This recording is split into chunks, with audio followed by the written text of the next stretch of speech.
નમસ્કાર, તમે જોઈ રહ્યા છો Gujarati news YouTube channel. Viral video અને તાજા સમાચાર જોવા માટે અમારી આ ચેનલને સબસ્ક્રાઇબ કરો. હું આશિષ નાયક, એડિશનલ સિટી ઇજનેર, સુરત મહાનગરપાલિકાના સેન્ટ્રલ ઝોનના વડા અધિકારી તરીકે નાસીરનગર વિસ્તારમાં કરવામાં આવેલી કાર્યવાહી અંગે છેલ્લા કેટલાક દિવસોથી વિવિધ સોશિયલ મીડિયા પ્લેટફોર્મ, કેટલાક સમાચાર માધ્યમ અને અન્ય માધ્યમો દ્વારા પ્રસારિત કરવામાં આવેલ ભાવનિક માહિતી અંગે જણાવું છું કે નાસીરનગર તરીકે ઓળખાતા વિસ્તારમાં સુરત મહાનગરપાલિકાની ટીમ તારીખ 30/5/26ના રોજ ડિમાર્કેશન અને રોડ ખુલ્લો કરવાની કાર્યવાહી માટે ગયેલ હતી, જે સુરત મહાનગરપાલિકાના હક સંપૂર્ણપણે કાયદાકીય જોગવાઈ અને પ્રવર્તમાન નિયમો અનુસાર હતું અને આ કામગીરી માટે સુરત મહાનગરપાલિકા સંપૂર્ણપણે અધિકૃત હતું.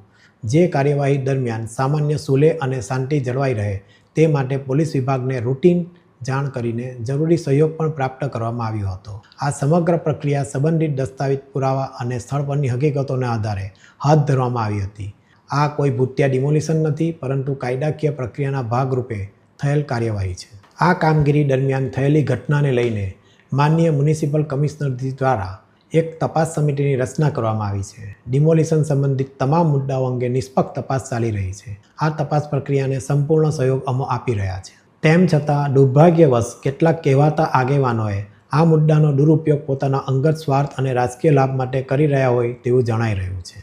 માટે સોશિયલ મીડિયા ઇન્ફ્લુએન્સરો તથા બિનઅધિકૃત મીડિયા દ્વારા અધૂરી, એકતરફી અને ભ્રામક માહિતી પ્રસારિત કરવામાં આવી રહી છે.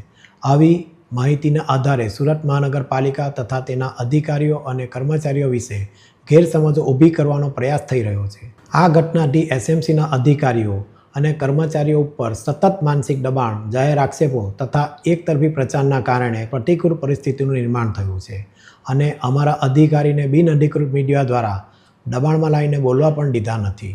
આ પરિસ્થિતિના કારણે અમારા કર્મચારીઓ ભારે માનસિક તણાવનો સામનો કરવો પડ્યો છે અને તેઓ આરોગ્યલક્ષી કારણોસર રજા મૂકવા મજબૂર બન્યા છે. અમે તમામ નાગરિકો, મીડિયા પ્રતિનિધિઓ અને સંબંધિત પક્ષોને વિનંતી કરીએ છીએ કે તેઓ કોઈપણ પ્રકારની અપ્રામાણિક અથવા ભ્રામક માહિતી પર વિશ્વાસ ન કરે અને તપાસ સમિતિના સત્તાવાર તારણોની રાહ જુએ. આ ન્યૂઝના રિપોર્ટર છે Arvind Rathod. Gujarati news YouTube channel, Surat. ગુજરાતથી તમને મહત્વના સમાચાર મળતા રહેશે, માટે જોતા રહો ગુજરાતી ન્યૂઝ. ધન્યવાદ.